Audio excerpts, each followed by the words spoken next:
Hi everyone, कैसे हो आप सभी। हरियाणा पुलिस कांस्टेबल की पीएमटी की लिस्ट आ चुकी है और साथ में सीईटी 2025 का जो एग्ज़ाम हुआ था उसका डिटेल रिजल्ट भी आ चुका है। हरियाणा पुलिस कांस्टेबल की पीएमटी के लिए क्या कट ऑफ गई है और इतनी हाई कट ऑफ क्यों गई है, क्या रीज़न है इसका, क्यों गई इतनी हाई कट ऑफ। गर्ल्स की लिस्ट कब तक आएगी? अभी तक मेल की आई है और जीआरपी की आई है, दो दो की आई है सिर्फ कट ऑफ की जो लिस्ट है पीएमटी की वो। तो गर्ल्स की लिस्ट कब आएगी, फॉरेस्ट गार्ड की और फॉरेस्टर की पीएमटी के लिए लिस्ट कब तक आएगी और कितनी इनकी कट ऑफ जा सकती है। जो सीईटी 2025 का डिटेल रिजल्ट आया था तो उसमें आप अपनी रैंक कैसे चेक कर सकते हो, एडमिट कार्ड कैसे डाउनलोड करें। जो पीएमटी की लिस्ट आई है आपकी, जिनका पीएमटी होगा तो वो अपना एडमिट कार्ड कैसे डाउनलोड करें, क्योंकि बहुत सारे बच्चों का एडमिट कार्ड डाउनलोड नहीं हो रहा और जिनका नहीं हो रहा उनको क्या करना है।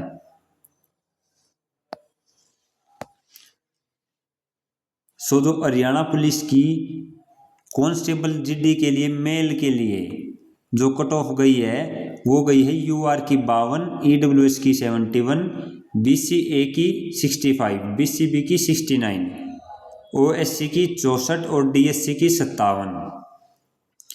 ओएससी और डीएससी में भी काफ़ी अंतर देखने को मिला है, 7 मार्क्स का डिफरेंस है। और हरियाणा पुलिस जो जीआरपी की है जिसमें 400 वैकेंसीज थी, यहाँ पे जो मेल की है यहाँ पे 4500 वैकेंसीज थी।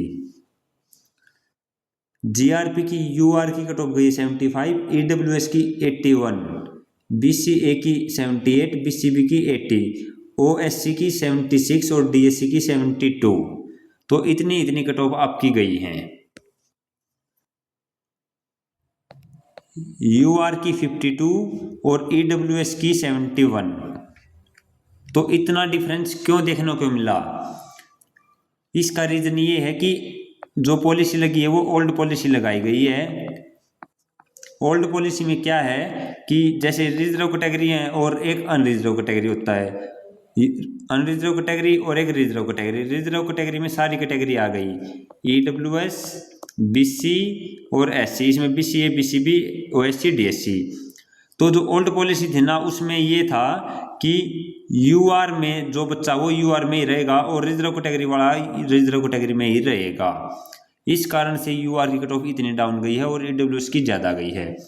दूसरा फैक्टर ये था यहाँ पे यूआर में 28 साल तक का बच्चा फॉर्म भर सकता था और ईडब्ल्यूएस में 33 साल तक का। तो यहाँ पे बच्चे ज़्यादा थे इसीलिए कट ऑफ चली गई। और जितने भी यूआर के बच्चे हैं उसमें से मैक्सिमम बच्चे ईडब्ल्यूएस का सर्टिफिकेट बनवा के ईडब्ल्यूएस में कूद गए और यूआर में बहुत कम बच्चे रह गए थे, इसी कारण इसकी कट ऑफ इतनी गई है। और एक मेन फैक्टर ये है कि यूआर की जो वैकेंसी हैं सबसे ज़्यादा होती हैं, क्योंकि यूआर कोई कैटेगरी नहीं होती। यूआर की जो वैकेंसी है 1620 वैकेंसी थी, 1620 वैकेंसी हैं और बहुत कम फॉर्म सबमिट हुए हैं यूआर में। तो इस कारण से ये कट ऑफ इतनी डाउन गई है यूआर की। एक चीज़ और बताना चाहता हूँ, जिसका इन कैटेगरिया में नंबर आ गया, ईडब्ल्यूएस में, रिजर्व कैटेगरिया में, इनमें जिसका नंबर आ गया उसका फाइनल में भी इतना ही डिफरेंस मिलेगा। यानी यूआर की काफ़ी हाई जाओगी फाइनल और रिजर्व कैटेगरी की डाउन जाओगी, इतना ही डिफरेंस देखने को मिलेगा भाई। तो अब जिसका भी नंबर आ गया ना इस कट ऑफ को जो क्लियर कर रहा है रिजर्व कैटेगरी वाला, तो उसका उतना ही बेनिफिट उसको फाइनल रिजल्ट में मिलने वाला है।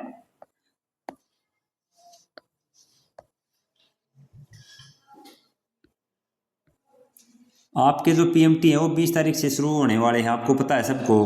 तो ये शेड्यूल दे रखा है और ये रजिस्ट्रेशन नंबर हैं। तो जिसका भी रजिस्ट्रेशन नंबर है तो उसके सामने देख लेना आपका कब का है। अभी सिर्फ 20 से 26 तारीख तक का पीएमटी का शेड्यूल आया है और पीएमटी के लिए एडमिट कार्ड भी उन्हीं बच्चों के आए हैं जिनके ये बीच में दिख रहे हैं ना आपको, ये रजिस्ट्रेशन नंबर है सिर्फ इन्हीं बच्चों का जो है एडमिट कार्ड आए हैं। अभी कुछ बच्चों के अभी एडमिट कार्ड डाउनलोड नहीं हो रहे, तो उसका क्या रीज़न हो सकता है? पहला रीज़न ये है कि आपका पीएमटी 26 के बाद है। 26 के बाद अगर किसी का पीएमटी है तो उसका एडमिट कार्ड अभी डाउनलोड नहीं होगा। दूसरा रीज़न एक और है, जब आप डाउनलोड करोगे एडमिट कार्ड तो एक एनेक्जर भी है, इसमें आप अपना रोल नंबर देख लो। अगर किसी का इसमें से रोल नंबर है तो उसने फॉर्म सबमिट करा तो एचएससी को उस फॉर्म में कुछ त्रुटियां दिखी हैं तो आपका फॉर्म अभी होल्ड पे रखा गया है एचएससी के द्वारा। तो पहले आपकी आइडेंटिटी वेरिफिकेशन होगी, आइडेंटिटी वेरिफिकेशन होगी और इसका जो शेड्यूल है एचएससी जल्दी जारी करेगी।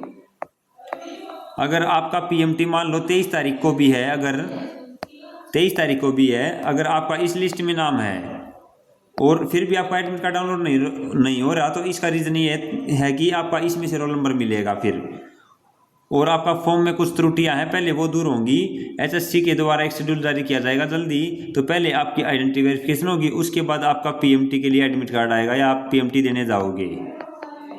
क्लियर।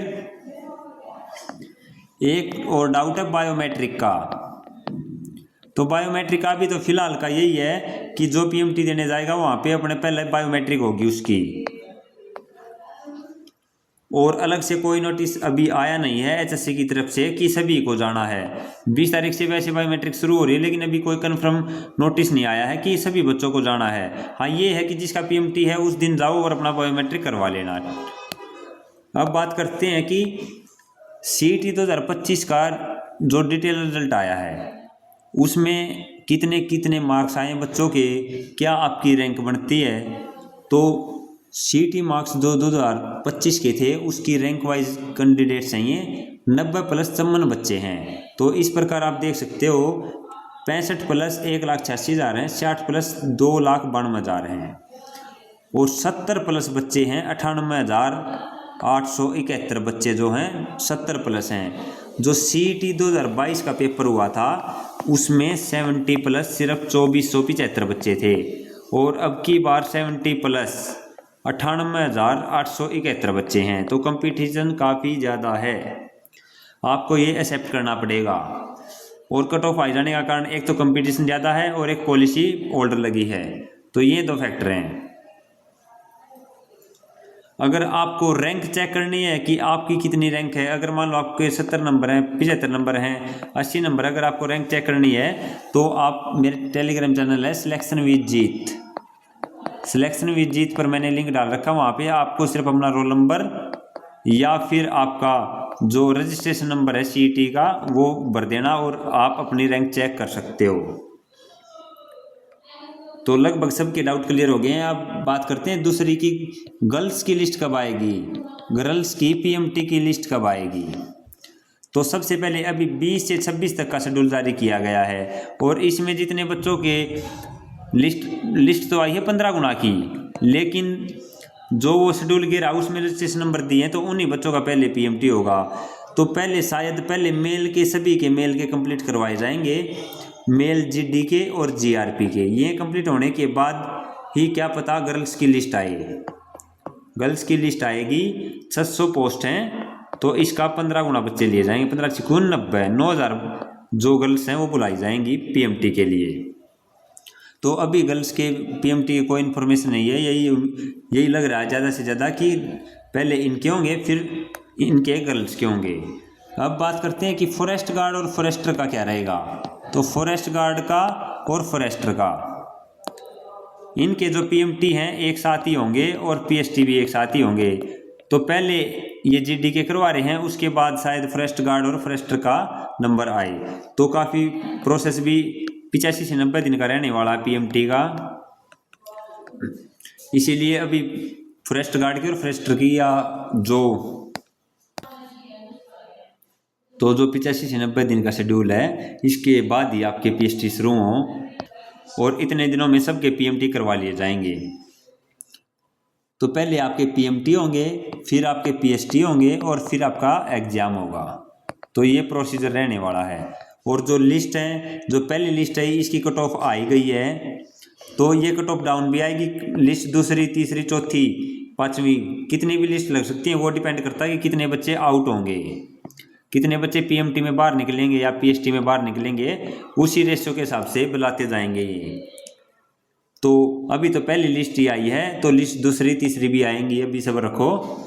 और जिनका इन लिस्ट में नाम आ गया जो रिजर्व कैटेगरी में और इन लिस्ट में नाम आया है तो उसका फाइनल सिलेक्शन में काफ़ी ज़्यादा चांसेस हैं, क्योंकि यूआर का और रिजर्व कैटेगरी का जो डिफरेंस होगा वो 10 से 15 मार्क्स का होगा फाइनल रिजल्ट में। यूआर की काफ़ी आई जाएगी कट ऑफ, क्योंकि अब इनको बेनिफिट मिल गया है इस टाइम पे, लेकिन फाइनल में जो है पहले रिजर्व कैटेगरी वाले सारे यूआर में काउंट होंगे और फिर अपनी अपनी रिजर्व कैटेगरी में रहेंगे। तो आई होप आपके सारे डाउट क्लियर हो गए होंगे, जितने भी डाउट थे या क्यूरी थी। अगर फिर भी कोई अगर आपकी क्यूरी है तो आप सिलेक्शन विद जीत, अगर पर्सनल आपको कुछ पूछना है तो selection with Jeet Instagram ID पर मैसेज कर सकते हो, अदरवाइज इस वीडियो के नीचे कमेंट कर सकते हो। और जो सीईटी एक चीज़ और ऐड ऑन कर देता हूँ, सीईटी मेंस की अब आगे वैकेंसी आएंगी तो कई बच्चों को ये कन्फ्यूजन है कि उसकी कट ऑफ कैसे जाएगी। तो अगर ओल्ड पॉलिसी लगी, ओल्ड पॉलिसी अगर फॉलो हुई तो सेम सीईटी मेंस में भी यही अलाउना है भाई कि यूआर की कट ऑफ डाउन जाए और रिजर्व कैटेगरी की आई जाए, अगर सीईटी मेंस में अगर ये पॉलिसी लगती है तो, क्योंकि यूआर में कोई अदर रिजर्व वाला इंटर कर नहीं पाएगा और सब यूआर से निकल के जा रहे हैं, कोई ईडब्ल्यूएस का बनवा रहा है और जो अदर कैटेगरी का वो तो है ही, तो यूआर में कोई काउंट नहीं हो रहा। तो सीईटी मेंस का भी इसी तरीके से होगा। हाँ, ग्रुप डी का जो है, कई बच्चे ग्रुप डी कह रहे हैं, तो ग्रुप डी में क्या होता है, ग्रुप डी में शॉर्ट लिस्टिंग नहीं होती, उसमें सीधा फॉर्म भरा और फॉर्म भरने के बाद सीधा एग्जाम हुआ आपका, तो वहाँ पे कोई शॉर्ट लिस्टिंग नहीं होती, वहाँ पे आप अपनी कैटेगरी में फॉर्म भर सकते हो। तो आई होप आपके सारे डाउट क्लियर हो गए होंगे। आज की वीडियो में इतना ही।